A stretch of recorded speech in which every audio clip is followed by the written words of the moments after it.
boa tarde. Então, pessoal, a gente vai falar hoje sobre magnetismo, continuar a segunda aula desse capítulo 9. Na aula passada, vou fazer uma revisão rápida do que a gente viu.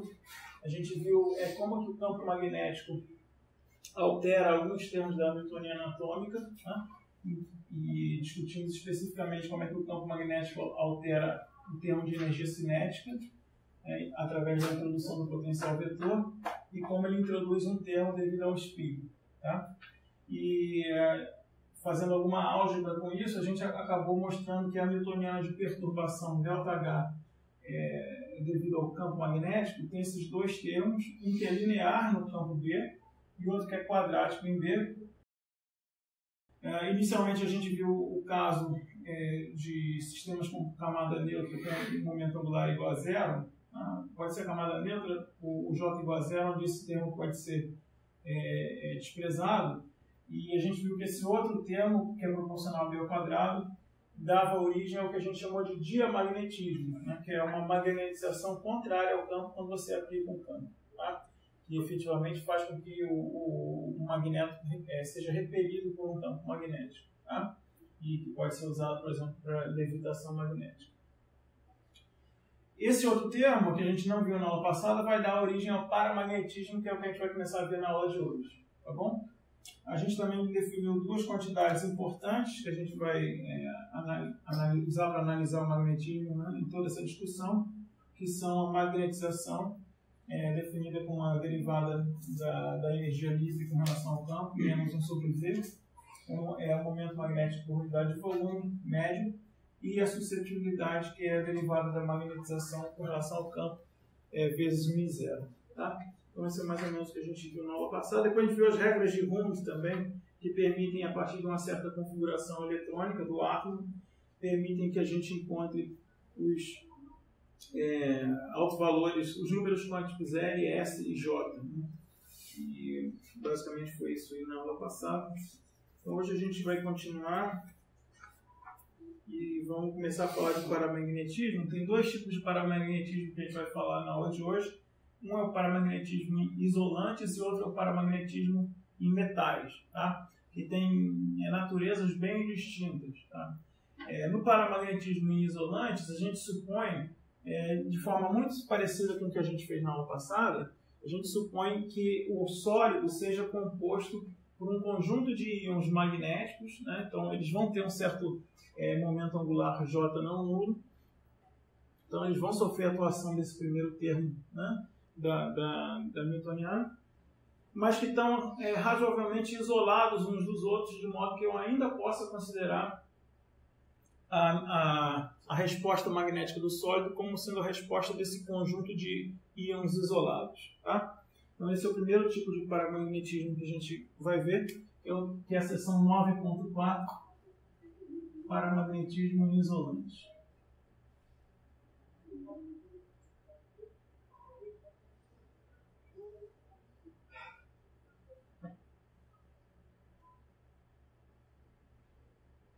Na verdade, tem dois casos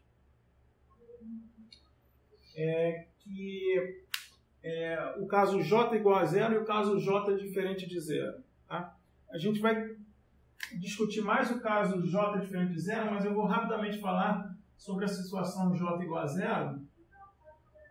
Se vocês olharem nessa tabela que tem no livro do Ashcroft, né, vocês notem que em alguns casos, mesmo quando eu não tenho a camada fechada, eu posso ter um número quântico J igual a zero, tá vendo? Esse caso aqui, ou esse caso aqui. Tipicamente isso acontece quando a camada está faltando um elétron para ser preenchida pela metade. Tá? É o caso de eu ter 4 elétrons na camada D, ou quando eu tenho 6 elétrons na camada F. Tá? Aí eu tenho J igual a zero. Okay?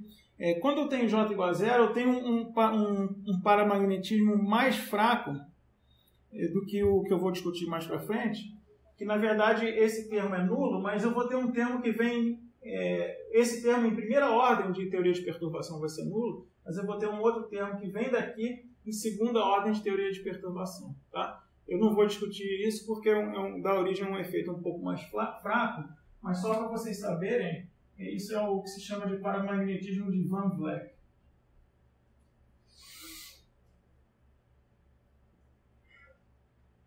O que eu vou discutir em mais detalhe é o caso J diferente de zero. Tá? Então, a maioria dos outros casos aqui, que vocês estão vendo também nessa tabela, quando eu tenho um valor de J calculado a partir das regras de Hund que a gente viu na aula passada, que dá um valor não nulo. Ok? Aí, de fato, o paramagnetismo vai surgir a partir de uma teoria de perturbação de primeira ordem desse termo aqui. Tá? E ele, como a gente argumentou na aula passada, vai ser um efeito mais forte, como a gente vai ver, do que o termo diamagnético. Certo? Ok. Então, o que a gente vai...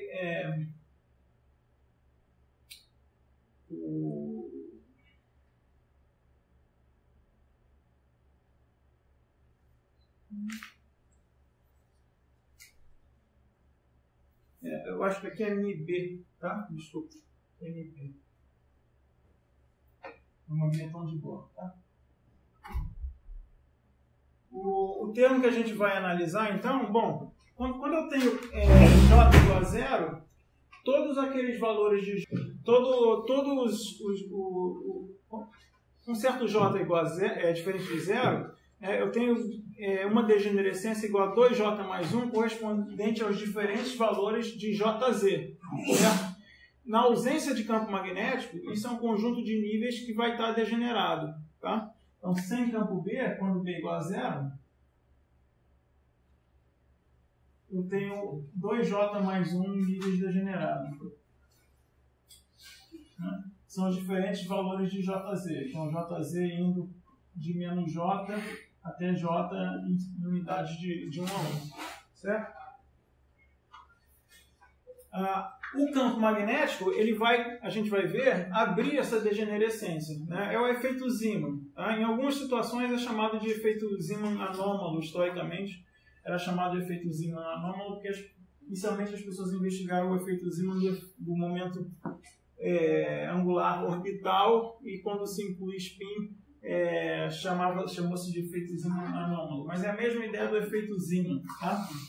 Então, mas para tratar esse problema em teoria de perturbação, quando o meu sistema não perturbado é degenerado, a gente tem que usar a teoria de perturbação degenerada. A gente vai ter que diagonalizar esse operador, né, esse termo da newtoniana, na minha base de estados degenerados. Tá?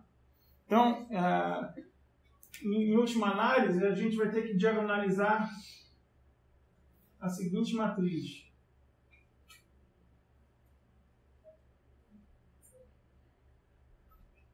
MB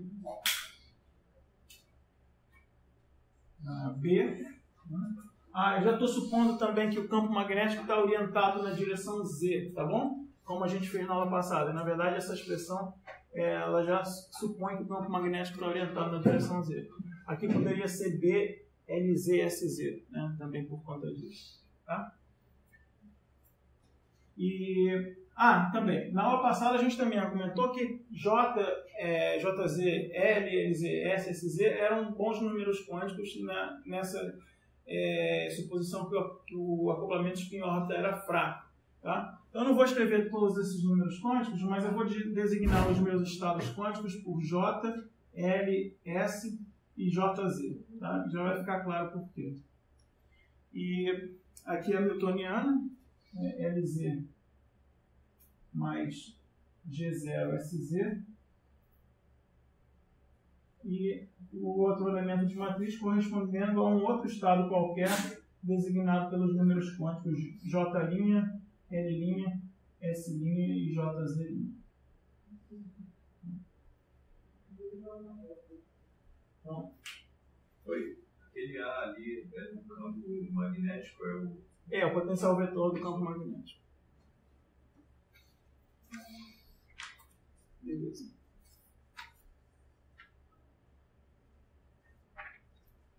Ok.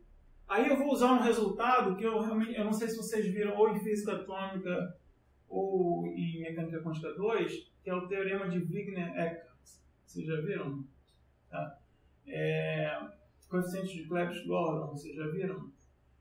Não é tão importante aqui, então vocês vão ter que meio que aceitar o que eu vou dizer, mas a ideia é que eu consigo transformar esses elementos de matriz nesse operador de LZ e SZ para elementos de matriz de JZ, tá? Mas ele aparece multiplicado por uma constante. Alguém já viu isso? Somar spin. Isso é a soma de spins, mas esse é um caso particular de soma de spins. E o coeficiente que aparece é o fator de Lander. Algumas pessoas viram, outras não. Mas tudo bem. Eu vou só escrever, não precisa se preocupar em demonstrar isso. Eu vou escrever como é que fica. Mas a ideia é que se você escreve isso fazendo essa transformação, você fica com... Isso vai ser igual a MB. B vai aparecer um certo G, que é esse fator de Lander, e vai ser uma função dos números quânticos J, L e S, que eu já vou dizer o que ele é exatamente. Tá? E aqui eu vou poder escrever isso aqui, esse elemento de matriz, como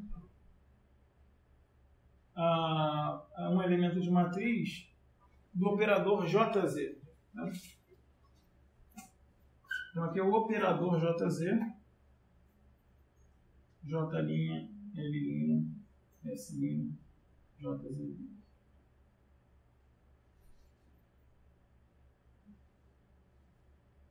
Onde esse G é o fator de Lander.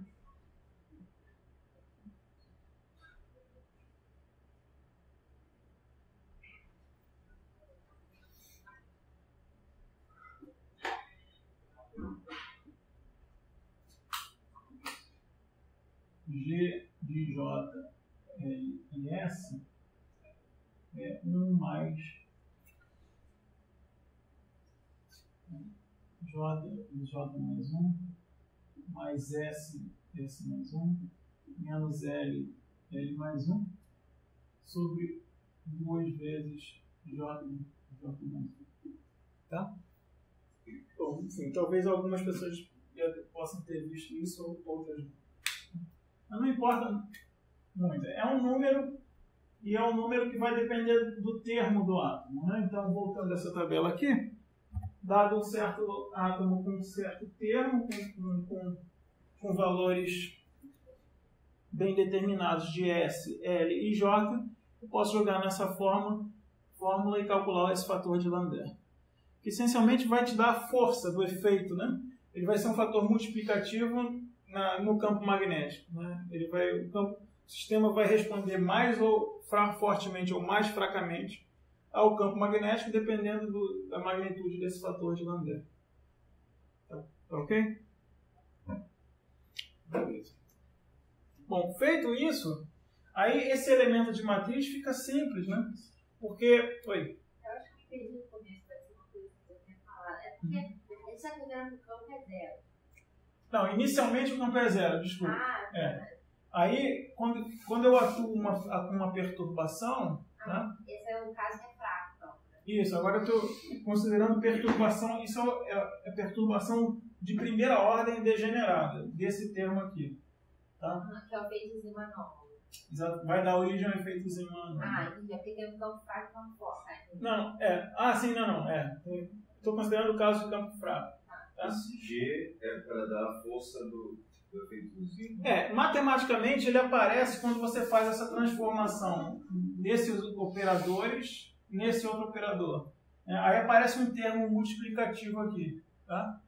Que isso é feito usando o teorema de Wigner-Eckert. Então, em algum momento vocês vão ver isso. Possivelmente na mecânica quântica da pós-graduação, às vezes se vê também em física atômica molecular. Tá? Mas, por enquanto, assim, não se preocupa muito como eu cheguei daqui para cá. Não. Tá? Esse G é aquele mesmo G0. Não, pois é. Ele vai incluir, de certa maneira, o G0. O G0 estava aqui, tá vendo? O G0 está aqui. Sim. E aí ele está embutido aqui. Tá? Ele está incluído de alguma forma ali. Tá? Na verdade, essa fórmula já supõe G0 igual a 2, se eu não me engano. Aproximando G0 com 2. Porque G0 é 2 vezes 0,023, alguma coisa. Tá? Aproximando G0 igual a 2, você tem aquilo ali. A gente vai ver que quando eu tenho spin no meio, né, a G vai dar 2 exatamente.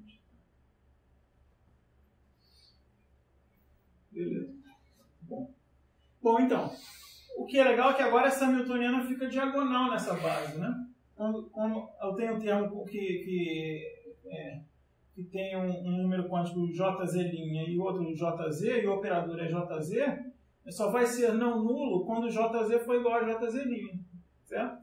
Então isso aqui vai ser μB de o fator G.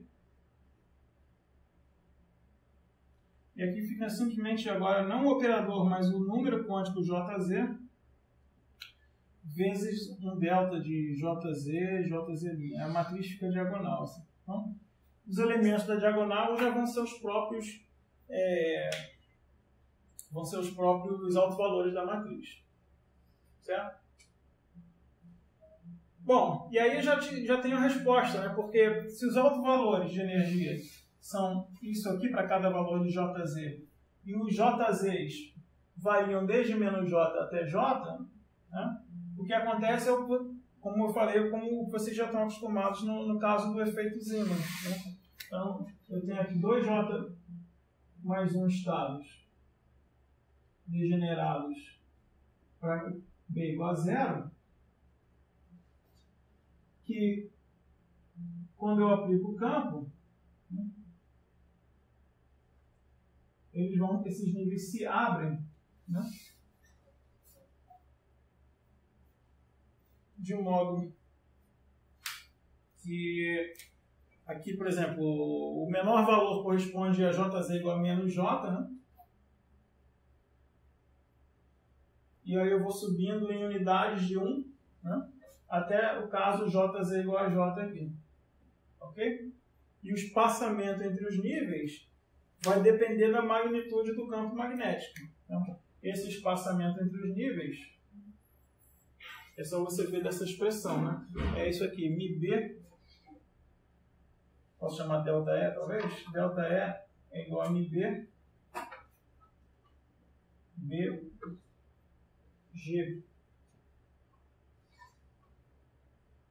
Faltou G, é uma função de... Eu vou tirar essa função de JLS, todo mundo já sabe que o G é uma função de JLS, tá? Então esse é o espaçamento entre os níveis. Então esse é o efeito Zeeman, o efeito Zeeman anômalo.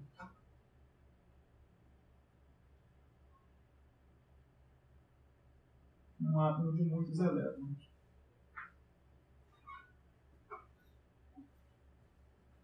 Vocês viram o efeito Zeeman?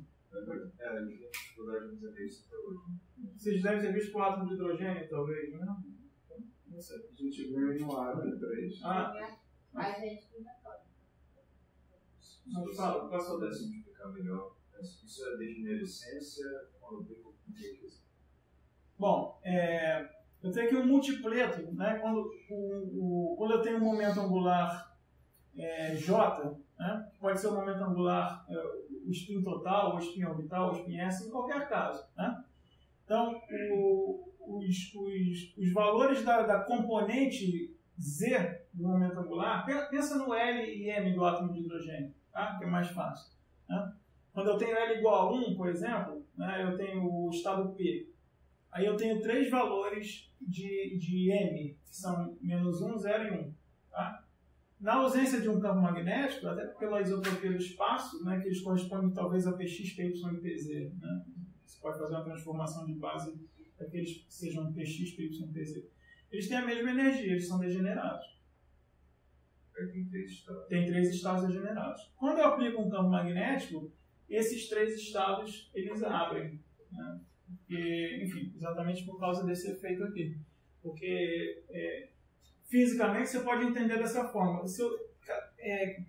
Cada valor de JZ corresponde a um momento magnético orientado numa certa direção. Tá? Então, vamos lá. JZ positivo, componente do momento angular positivo na direção Z. E JZ negativo, negativo. Tá? Agora, lembra, eu estou falando de um elétron aqui que tem carga negativa. Então, a direção do momento angular é a direção oposta do momento magnético. Concorda? Porque a carga é negativa. Certo?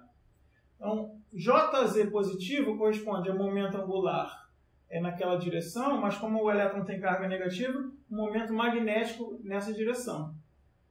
Sendo que o campo está nessa direção, positivo. Tá? E aí a interação de um momento magnético com o campo é menos μ escalar B. Né? Isso aí se viu em física 3. Tá? Então, se o momento magnético estiver paralelo ao campo, eu tenho energia mais baixa do que se o momento magnético estiver antiparalelo ao campo.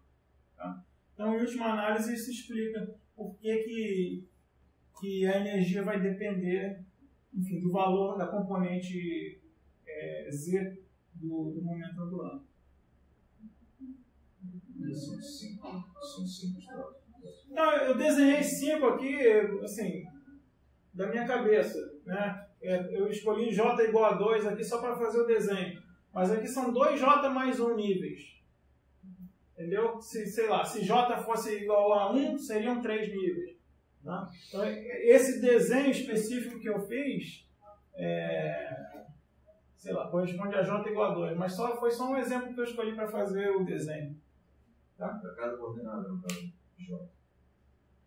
Como assim para cada coordenada? Seriam, no caso, 5 níveis aí para cada JC, J... Não, esses 5 níveis correspondem aos 5 valores de JZ. Então aqui é JZ igual a J, aqui é JZ igual a J menos 1, aqui embaixo é JZ igual a menos J, aqui é JZ igual a menos J mais 1, e assim por diante. Eu vou de menos J, o JZ vai de menos J até J em passos de 1, de uma unidade. Então, no caso específico, J igual a 2, que é o exemplo que eu estou desenhando aqui, isso é JZ igual a menos 2, menos 1, 0, 1 e 2. Mas se fosse, sei lá, se fosse JZ igual a 1 meio, né? Tipo em 1 meio, seria só menos 1 meio, 1 meio. Mas sempre em unidades de 1. Se fosse J igual a 1, seria menos 1, 0 e 1. Tá? Tá claro?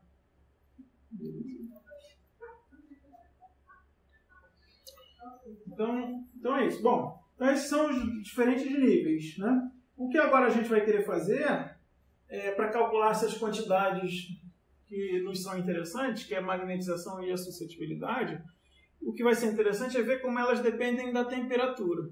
Tá? Então eu vou ter que usar alguns dos conhecimentos de física e estatística de vocês.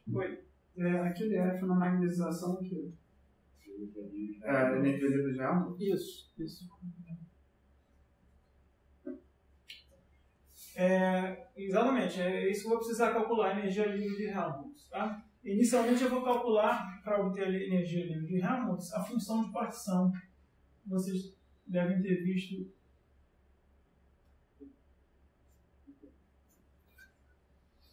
em física e estatística, né?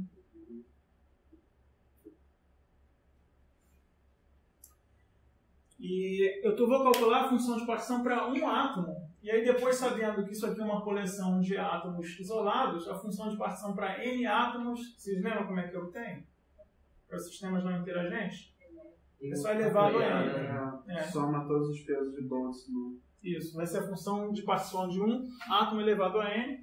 E a energia livre correspondente vai ter um fator multiplicativo de N.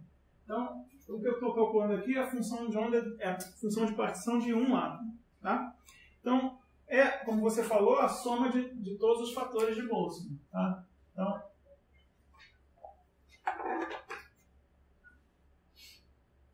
a minha função de partição vai ser uma soma para todos os JZ, desde JZ igual a menos J até JZ igual a J, de E elevado a menos beta, beta é 1 sobre kBt, a energia, né, que eu acabei de calcular aqui, que é MB, BG, JZ.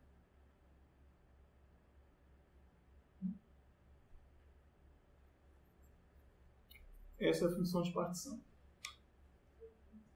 onde beta é 1 sobre kBt. Oi? Eu não sei, mas no caso, quando a gente compra mecânica quântica, você tem que dar no somatório todos os números quânticos. Mas por que nesse caso a gente não usa, por exemplo, os outros transportes?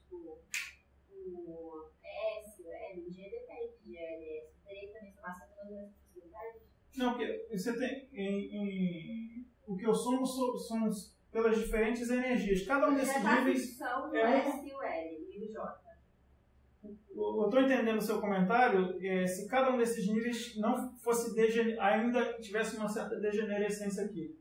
O que não é verdade. Cada um desses níveis é não degenerado já, quando eu aplico o campo. Sim, mas eles correspondem a um certo J, a um S e a um certo L. Exatamente, mas eu escondi essa dependência e escolhi designar eles só com J e JZ, porque é o que é o mais conveniente para mim. Dentro dessa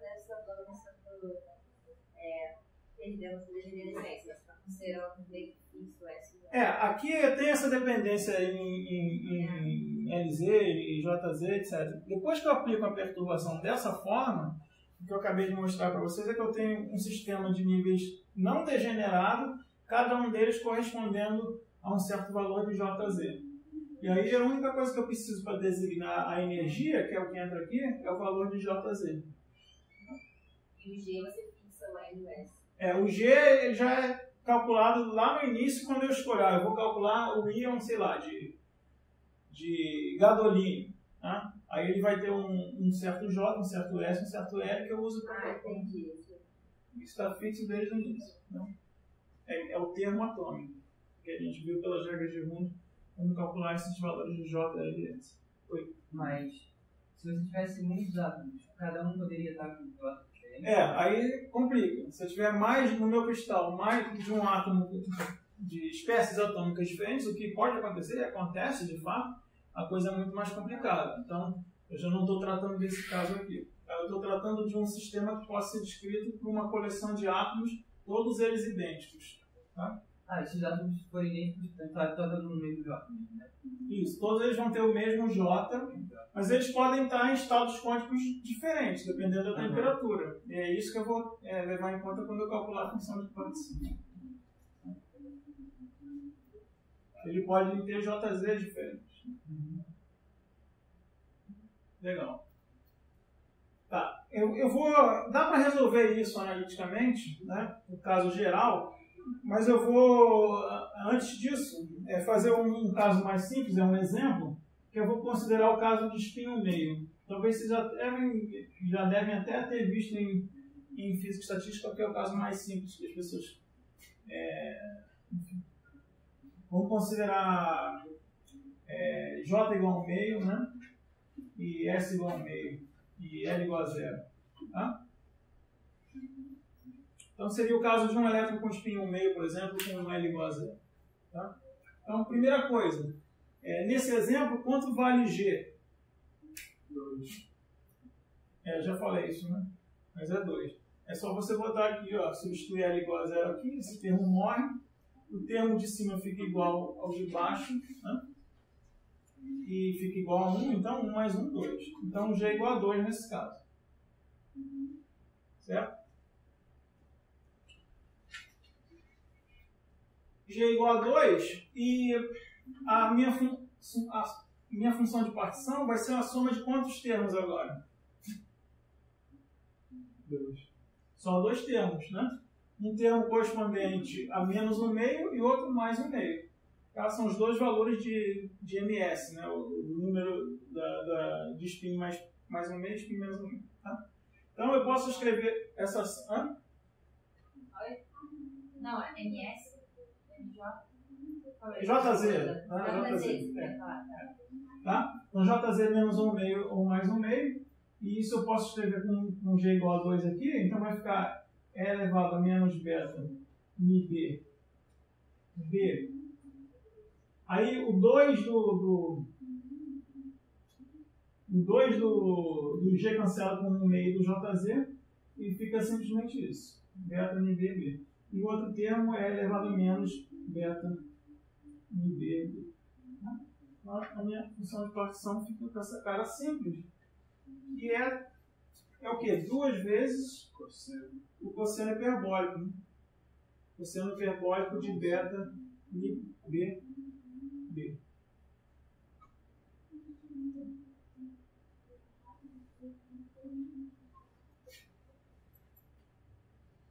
Bom, essa é a função de partição. Como é que eu obtenho agora a energia livre de Helmholtz? A função de partição é elevado a menos beta F.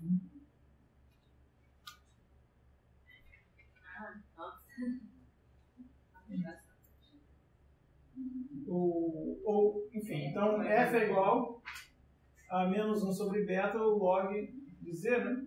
Então é o log de 2 vezes cosseno hiperbólico de beta MB.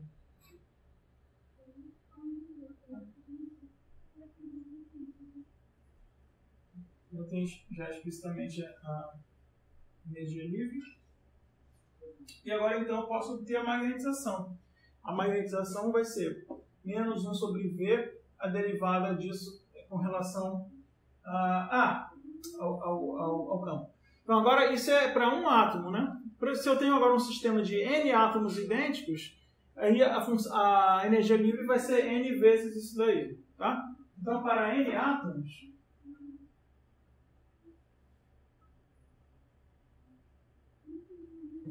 então a minha magnetização vai ser, eu vou botar um fator de N ali, vai ser menos N sobre V, a derivada dessa energia livre de Helmholtz com relação ao campo.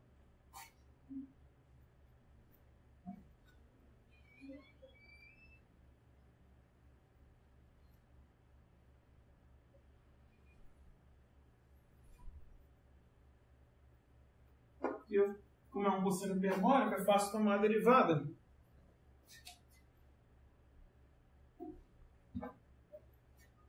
Fala para mim como é que fica.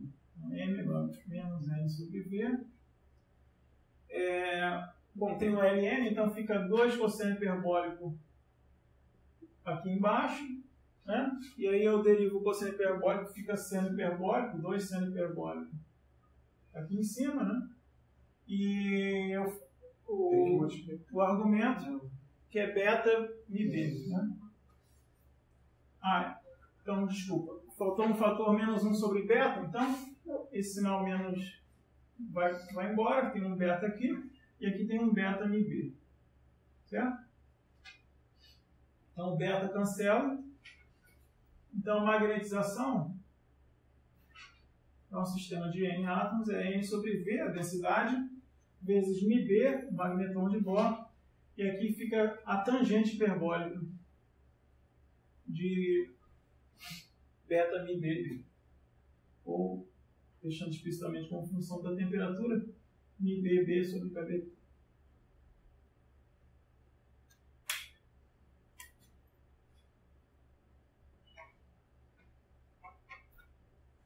Tá?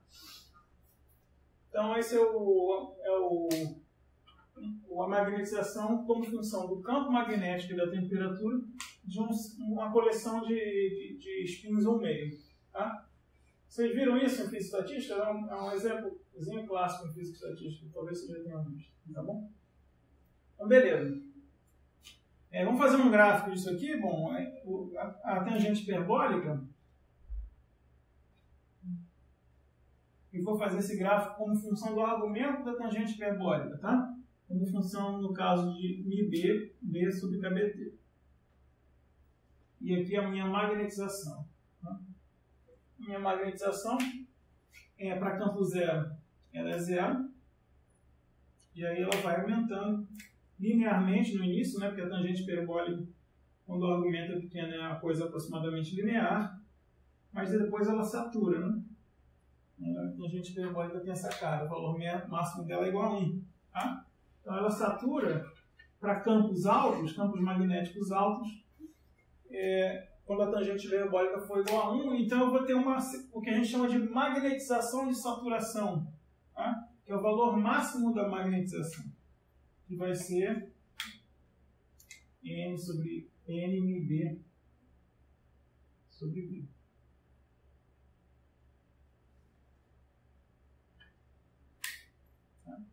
Quando surgiu esse N? Esse N saiu porque eu comecei a fazer a função de partição de um átomo.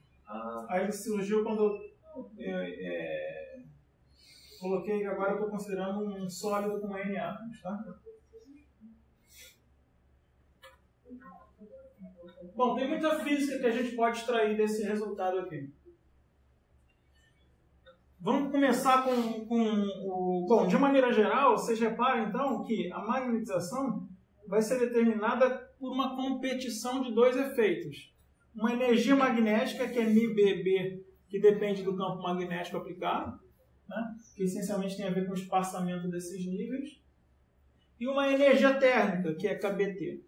Tá? Então, valores altos dessa quantidade é o limite campo magnético alto ou, equivalentemente, temperatura baixa, né? De modo que a razão entre essas duas coisas é grande. Tá? Então, esse é o limite que eu chamaria de um campo forte ou temperatura fraca, temperatura baixa. E o limite, quando isso aqui vai a zero, é o limite oposto. Eu posso pensar ou num campo muito fraco ou uma temperatura alta. Tá? Então, eu posso pensar nessas duas situações. Bom, vamos ver o que acontece inicialmente quando o campo é muito forte. Né? Quando o campo é muito forte, em comparação com a energia térmica, todos os átomos vão querer ficar no estado fundamental. Né? Essa diferença de energia entre o estado fundamental e no caso de espinho meio, só tem dois estados. Né? Mas a diferença de energia entre os dois estados vai ser tão grande que a energia térmica não vai ser suficiente para trazer um espinho do estado fundamental para um estado excitado. Né? Então, todos os átomos vão estar no estado fundamental, o que significa todos os momentos magnéticos alinhados com o campo. Né? Lembra dessa expressão? O estado fundamental é aquele em que o momento magnético está alinhado com o campo. Tá? Oposto ao momento angular, lembra? O estado fundamental é JZ mais um meio. Né? Então, lembra aquele sinal de menos que eu já falei. Tá? Então, quando todos os átomos estão alinhados já com o campo, o momento magnético deles, não adianta eu aumentar mais o campo. A magnetização não vai aumentar mais. Ela atinge, então, essa situação que é chamada magnetização de saturação. Esse valor aqui é a magnetização de saturação.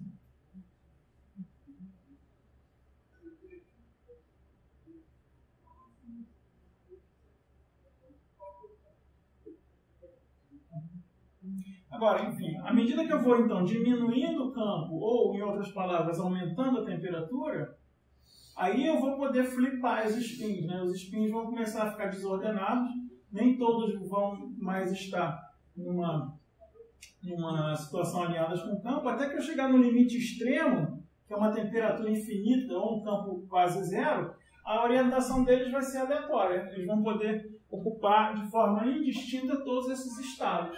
Então, pictoricamente, a gente entende como se eles estivessem podendo estar orientados em qualquer direção. Tá? Então, isso é o que está mostrado nessa figura aqui. Tá? Então, na ausência de campo magnético, ou se você também pode pensar nisso, no caso de temperatura muito alta, os spins estão todos aleatoriamente orientados. Né? Na presença do campo magnético, eles se alinham todos preferencialmente numa direção só. Tá? Então, isso é o paramagnetismo. Né? O paramagnetismo, a gente já está vendo aqui que a magnetização é positiva, né? Ou seja, na mesma direção do campo, tá? Ao contrário do diamagnetismo que a gente viu. O campo, inicialmente a magnetização é zero, quando eu aplico um campo tem uma orientação dos spins na direção do campo. Isso representa então uma magnetização positiva. E a gente já vai ver uma suscetibilidade positiva também. Então, eu posso calcular a suscetibilidade. Então, a suscetibilidade vai ser μ0 dmdB, né? Vamos olhar então para a suscetibilidade. Agora, vamos olhar para a suscetibilidade no limite de baixas temperaturas.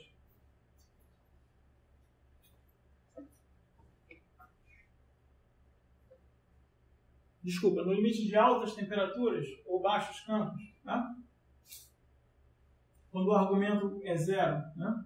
Então, para kBT muito maior do que μB vezes B, então, o limite de altas temperaturas, ou baixos campos magnéticos, alta de T ou por baixos campos.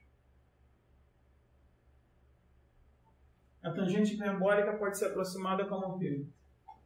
Uma reta. A tangente hiperbólica de x é aproximadamente igual a x, não é isso?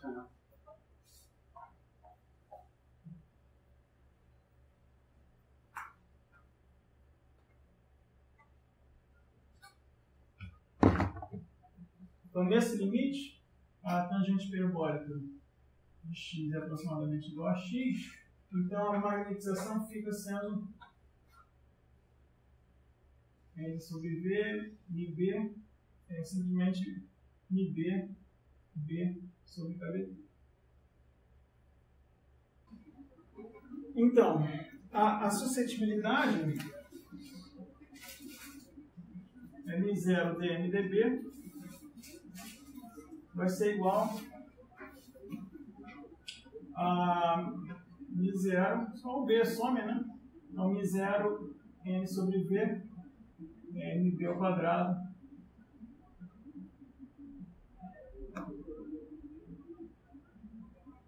sobre kBt.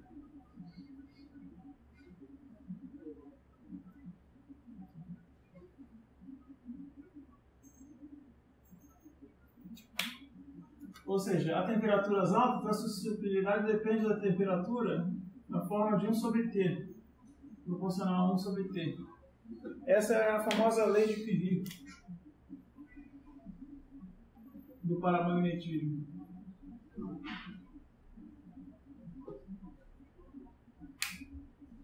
Então, a suscetibilidade magnética como função da temperatura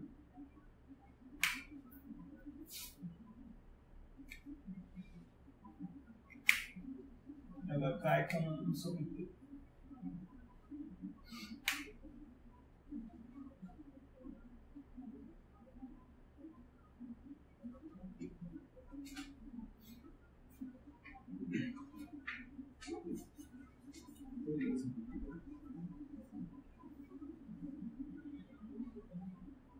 Tá, então esse é um exemplo com J igual a 1,5. Tá? Toda a física que a gente precisa saber está nesse exemplo J igual a 1,5, mas só por completeza eu vou dar o resultado geral. Né? Como é que você calcula agora para um J qualquer? Como é que você calcula essa função de partição e a magnetização, a energia livre, a magnetização e a suscetibilidade? Tá? Alguma dúvida até aí?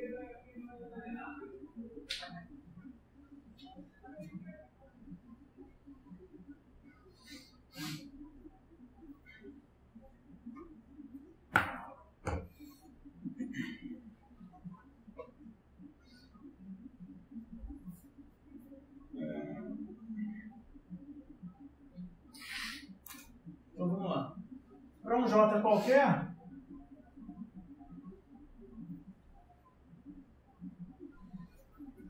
vamos olhar de novo essa função de partição. Tá? O valor de J qualquer. O que é isso aqui? É uma soma de quê? Exponenciais, mas qual a relação entre cada uma desses termos da soma? Sempre vai ter um cara e com um expoente menos ele, então vai ser vários porcentos. Não. É uma soma de uma progressão geométrica. Tá? Eu estou sempre multiplicando cada termo da soma por uma quantidade que é isso aqui. Tá claro? Eu começo com Jz igual a menos J, e aí vou sempre multiplicando, aumentando o valor de Jz por uma unidade, né? Até chegar em Jz igual a J. Ficou claro? Uhum. Então, a função de partição é uma soma de uma progressão geométrica. Né? E aí eu sei somar PG, né? Então, tem aquela fórmula que a gente aprende lá no ensino médio. Então, é o enésimo termo, que é Jz igual a J. Então, é menos beta, B, G, B, J, vezes a a razão da PG, que é elevado a menos beta IB BG, menos o primeiro termo, que é elevado a menos beta mais beta IB G 2J, sobre a razão menos 1.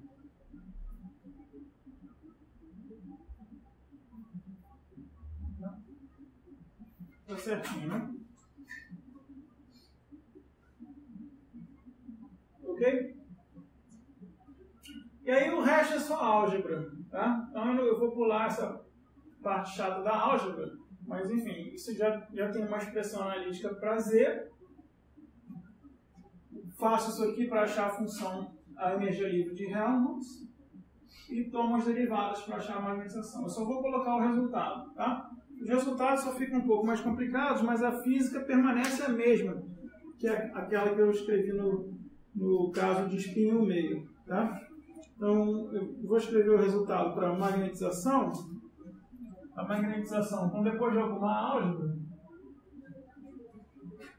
a magnetização fica N sobre V, G MD J, vezes uma função que agora não é mais a tangente hiperbólica, mas é uma função chamada função de Brillouin, B de J, tá? Cujo argumento, o argumento é o mesmo, né? Beta G MB J V.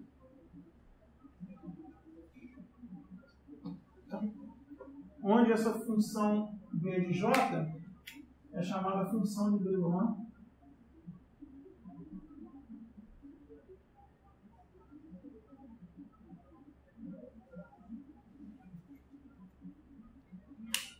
E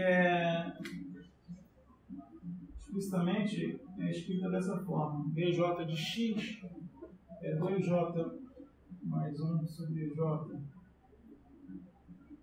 cotangente hiperbólica de 2J mais 1 sobre J vezes x menos 1 sobre 2J cotangente hiperbólica de x sobre 2J. É uma função complicada aí dessas grandezas todas, tá? Função de Brillouin. Aqui nesse gráfico eu mostro como é que essa função de Brillouin se comporta para diferentes valores de J, tá? J é igual a 5 meios, 2, 3 meios, 1, e J é igual a 1 meio. J é igual a 1 meio ela é a tangente hiperbólica, que a gente já considerou antes, tá? Mas para os outros valores de J ela tem mais ou menos a mesma cara. Começa linear e depois, em um certo momento, ela satura. Tá bom?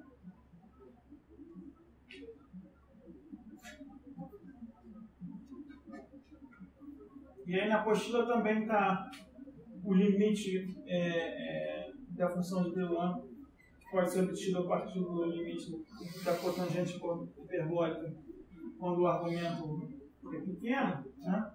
E a partir disso você obtém, por um valor de J qualquer, a magnetização a altas temperaturas e a suscetibilidade e a lei de Curie também. Tá? Eu vou só colocar os resultados aqui. Então, vamos lá. A magnetização de saturação com J qualquer fica N sobre V G B J, que é o mesmo que você obteria aqui com G igual a 2 e J igual a 1 meio, no caso J igual a 1 meio. No caso de altas temperaturas,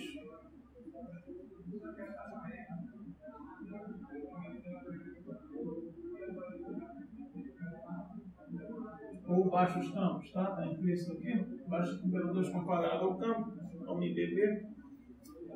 A minha magnetização fica N sobre V, isso tudo está na apostila, tá? G MB ao quadrado,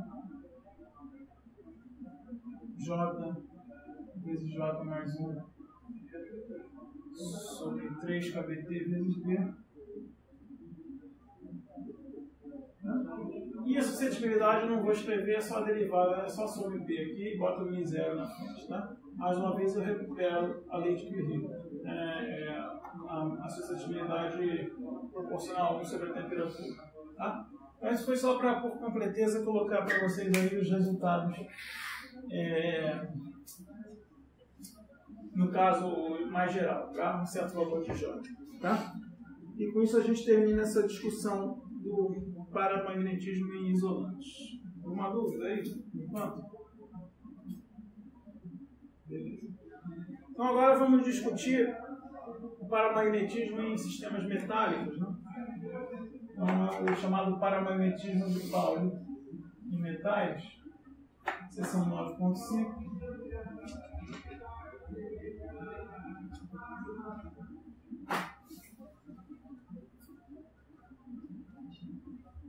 Então, quando eu tenho um metal, eu vou usar a aproximação de que eu posso tratar o meu metal como um gás de elétrons livres, né? É isso que vai dar origem ao paramagnetismo de Pauli. Tá? O paramagnetismo de Pauli, então, vai ser uma resposta dos spins dos elétrons, quando elétrons livres, um gás de elétrons livres, a resposta dos spins do elétron ao campo magnético. Então, eu aplico um campo magnético num gás de elétrons livres, os elétrons vão ter uma orientação preferencial de spin. Se o campo magnético é zero, eu vou ter igual probabilidade de ter spin para cima ou para baixo, alinhado ou desalinhado com relação ao campo. Se eu aplico um campo, vai ser energeticamente mais favorável que o momento magnético dos elétrons se alinhe com o campo. A diferença nesse caso é que você não vai ter acoplamento spin-órbita? Não, eu não vou considerar acoplamento spin-órbita aqui. Que é o que a gente considerou no isolante. A gente não considerou acoplamento spin-órbita até agora. Ah. Tá? O que a gente considerou até agora foi que um átomo pode ter momento angular orbital e momento angular de spin. Mas o acoplamento spin-órbita, L escalar S, a gente não considerou. Tá? Tanto que na aula passada a gente falou que esse acoplamento de Russell Saunders, né, que era mais adequado para descrever átomos com um número atômico Z pequeno, né, de 30 ou para baixo. Né? São aqueles onde eu posso desprezar o acoplamento spin-órbita. Tá?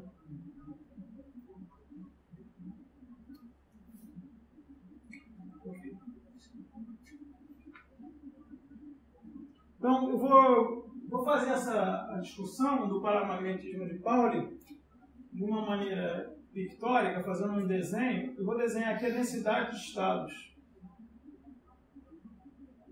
como função da energia.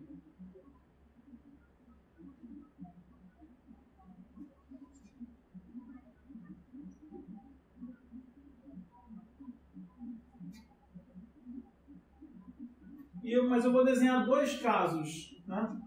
Eu vou fazer um gráfico esquisito, onde o eixo para cima é a minha densidade de estados de spin para cima, né?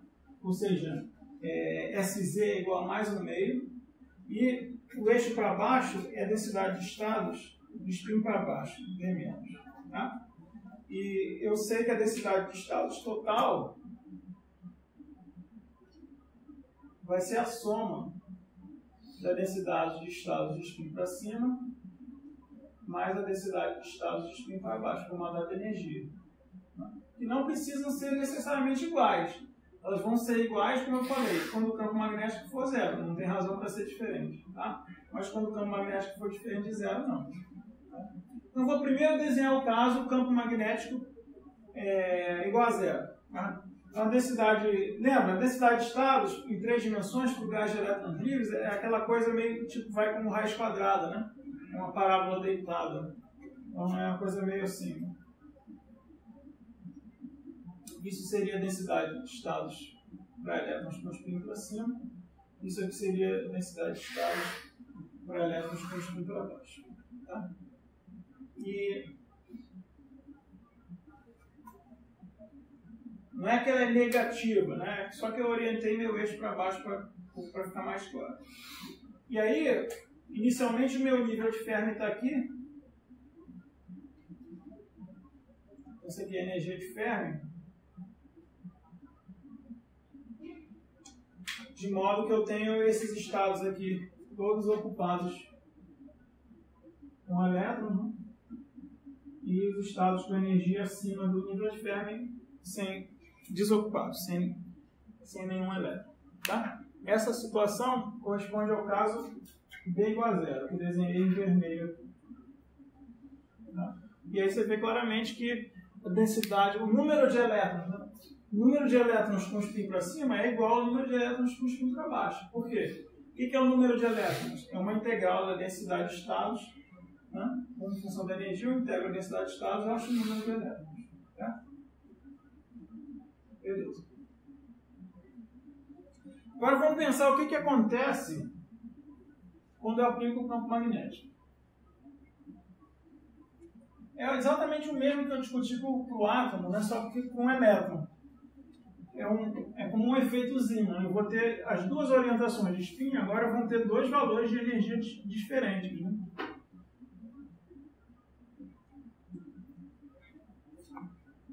Se eu tenho agora spin mais um meio, ou seja, eu estou dizendo que spin mais um meio é paralelo a B.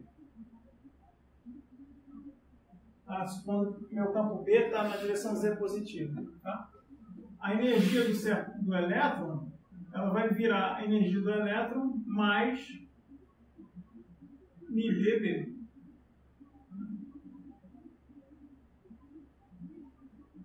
Certo? Para spin no meio, vocês lembram, né? O G e o J cancelam, fica simplesmente μBB. Certo? E para spin menos no meio, antiparalelo, orientação contrária ao campo, a minha energia vai ser agora reduzida. μBB. Mais uma vez, aqui é importante chamar a atenção disso aqui, porque vários livros usam uma outra convenção. Eu estou falando de momento angular de spin, e não momento magnético de spin. Tá? Então, como o elétron tem carga negativa, o momento angular de spin para cima significa momento magnético para baixo, e vice-versa. Tá? Por isso que os sinais parecem o contrário do que você esperava. Mas spin... É porque, coloquialmente, a gente fala spin paralelo ao campo, a gente pensa no momento magnético de spin paralelo ao campo, que de fato minimiza a energia. Mas eu vou seguir essa outra convenção aqui. Tá? Bom, então agora eu vou voltar aqui no meu gráfico de densidade de estados, e com a cor azul, eu vou ver como é que vão mudar essas curvas quando eu aplico o campo. O que eu faço? Com o spin para cima, todos os elétrons vão estar deslocados agora para energias positivas. Eu tenho que pegar para a energia de cada elétron e somar a quantidade de μB vezes B. Tá? Então, em vez de ter essa densidade de estados aqui que sai de zero, o valor mínimo é μBB, né? E eu tenho mais ou menos a mesma coisa aqui. Tá? E o contrário para spin para baixo. Então, todas as energias dos elétrons com spin para baixo agora estão reduzidas por μBB, e aí eu tenho essa coisa aqui. Então, isso aqui é o caso B diferente de zero. Densidade de estados spin para cima, e densidade de estados spin para baixo. Feioso aqui, mas deu para entender. Né? Onde esse splitting, né, essa diferença de energias, né, essa energia agora vale menos de μBB, e essa outra energia aqui vale mais MB.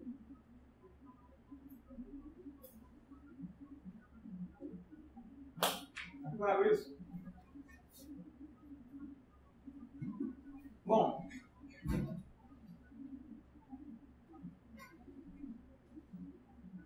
mas olha só o que acontece.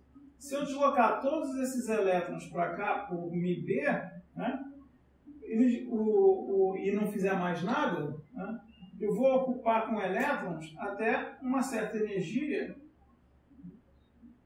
O desenho vai ficar um pouco confuso, mas eu vou ocupar até aqui. Né?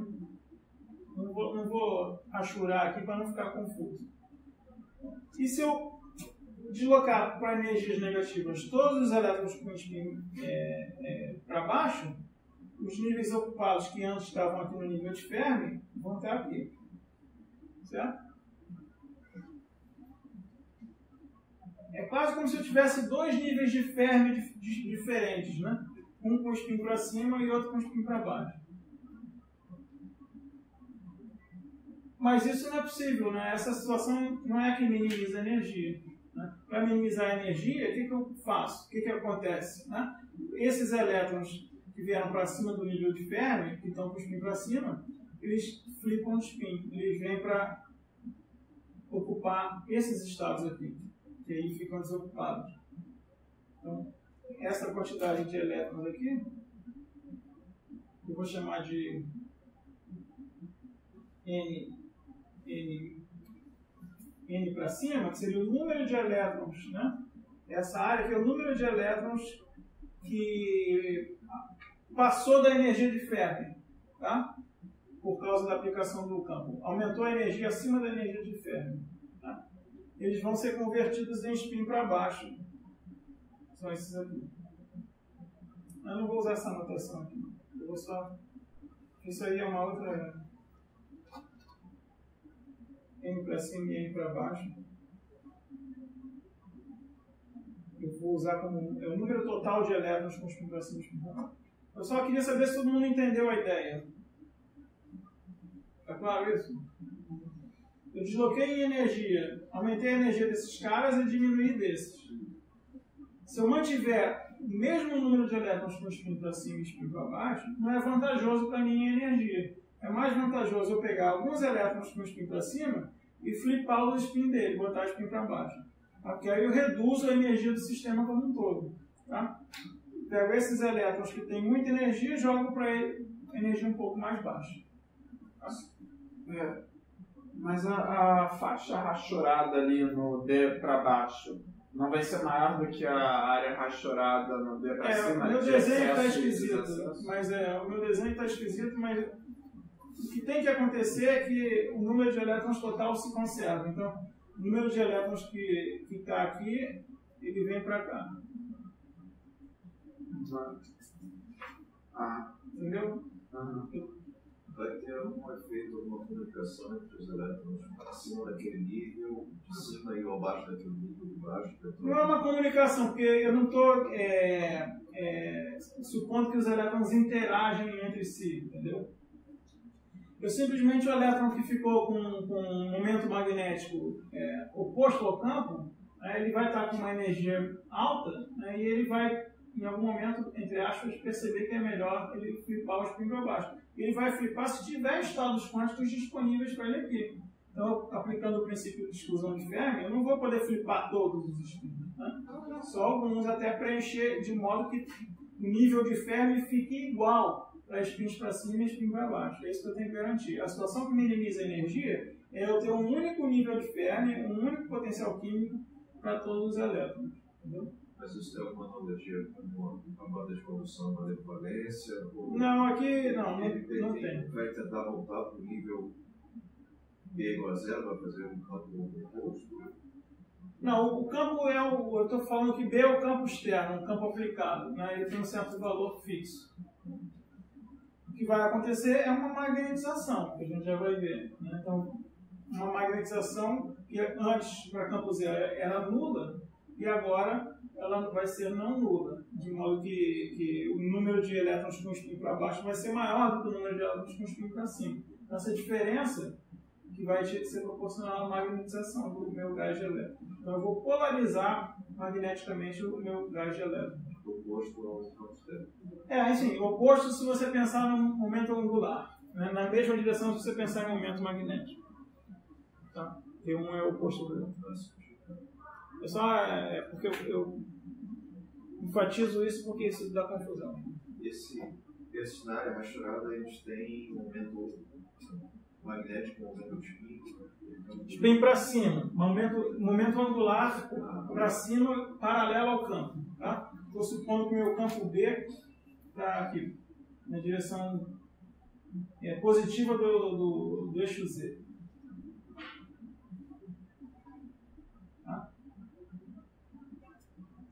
Spin para cima significa paralelo a B, spin para baixo, antiparalelo. Momento angular, spin. Momento magnético, ao contrário. Certo? Beleza. Então, a gente pode calcular a magnetização simplesmente por essa contabilidade, né, de número de elétrons de spin para cima menos o número de elétrons de spin para baixo. Então, magnetização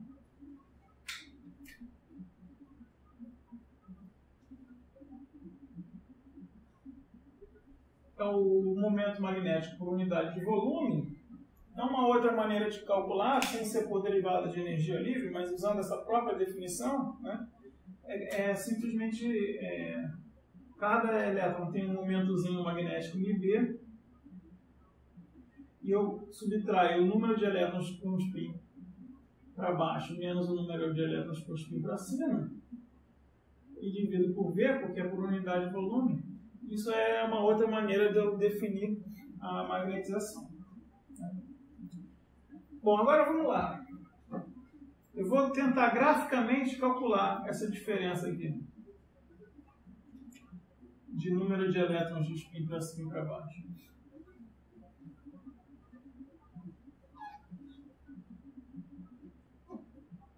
A diferença, quer dizer, eu perdi um certo número de elétrons de spin para cima e eu ganhei um certo número de elétrons de spin para baixo, certo? Porque um foi transformado no outro. Então, aquela diferença vai ser 2 vezes o número de elétrons, digamos, com spin para cima, certo? Que eu perdi. Agora, eu posso escrever o número de elétrons com spin para cima que eu perdi como sendo a densidade de estados aqui vezes a faixa de energia, MBB. Então, vê se todo mundo concorda com isso. Então, isso aqui vai ser 2, porque eu falei que é 2 vezes o N com spin para cima, vezes aquela faixazinha de energia, que é MBB, vezes a densidade de elétrons com spin para cima naquele ponto, no nível de Fermi, né? Supondo que MBB é muito próximo do nível de Fermi. Só que, em vez de escrever D para cima, ou D para baixo, a convenção é escrever tudo como função da densidade de estados total no nível de Fermi. Que na verdade é a soma das duas. Tá? Então, se eu quero escrever só a densidade de estado D para cima, é a densidade total dividido por 2. Então, isso fica a densidade de estados D, calculada no nível de Fermi, dividido por 2. Só uma coisa que eu não entendi. Por que você está assumindo? Você disse que a quantidade dos caras que fretaram para baixo, eu acho que era 2 vezes a quantidade dos caras que Não, é igual. A quantidade de caras que fliparam, quer dizer, que saíram de spin para cima, que deixaram de ser spin para cima, é igual à quantidade de caras que se tornaram spin para baixo.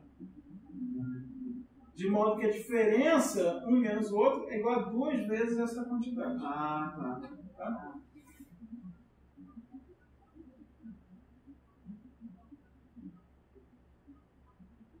Tá? Vamos lá, deixa eu dar um nome para essa quantidade. Eu vou chamar isso de delta N. Delta N spin para cima. Não, ΔN, porque é o mesmo ΔN. Né? ΔN, que é o mesmo ΔN. É a variação são o número de elétrons que flipou o spin. Certo? Então, o que eu acabei de escrever ali é que N mais o número total de elétrons de spin para cima menos o número total de elétrons de spin para baixo, isso é igual a 2ΔN. Todo mundo percebeu isso? Se eu tinha 10 elétrons com spin para cima e 10 elétrons com spin para baixo, e eu flipei 1, então ficou inicialmente 11 aqui e 9 aqui, a diferença, 11 menos 9, é 2. 2 vezes 1. Então, tá?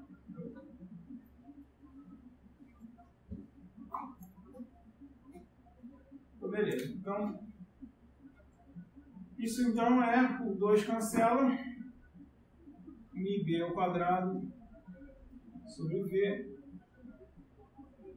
vezes o campo magnético vezes a densidade de status no nível de fluxo. Essa é a magnetização de Pauli.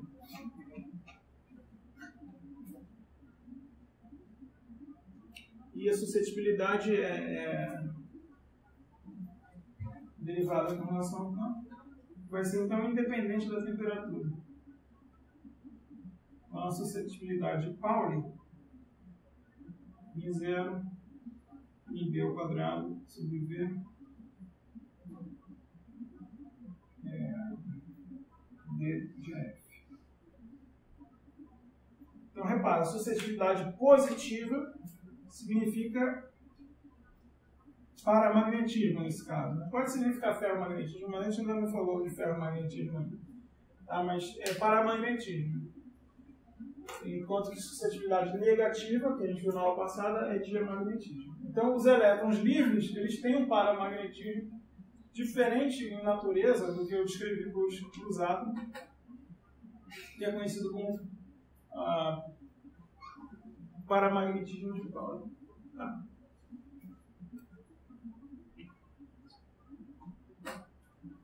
Mas o movimento angular dos elétrons, ele na verdade tem um diamagnetismo.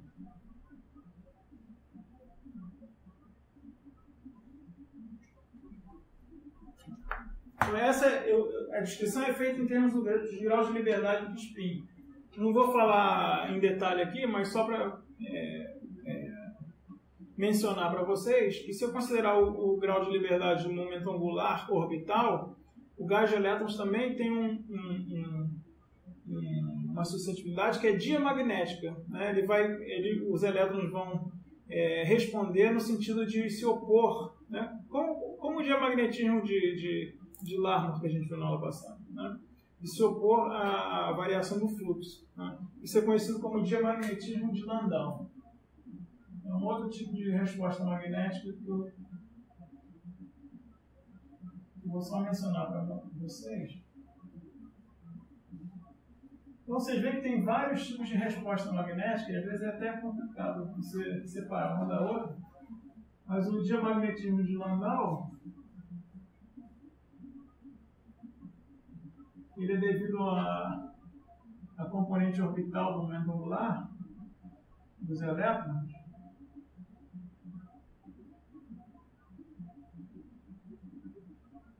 E ele aqui de Landau, você pode mostrar que é menos 1/3 do que de Pauli.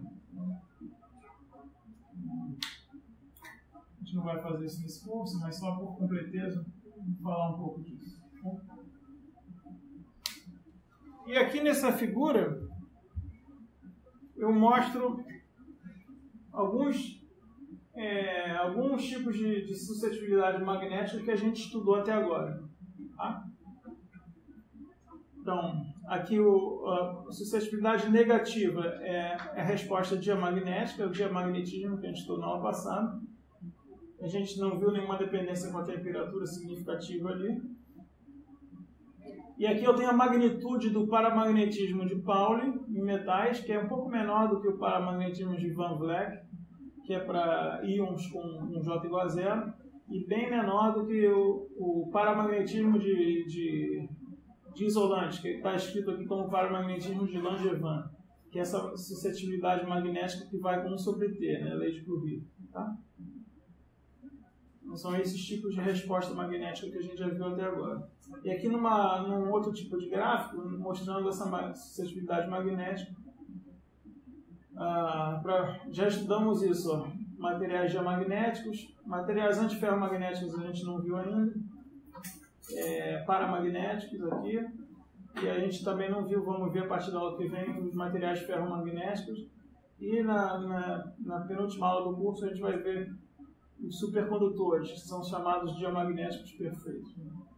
Aqui, com um diamagnetismo muito alto. Tá? Isso são as diferentes manifestações de magnetismo que a gente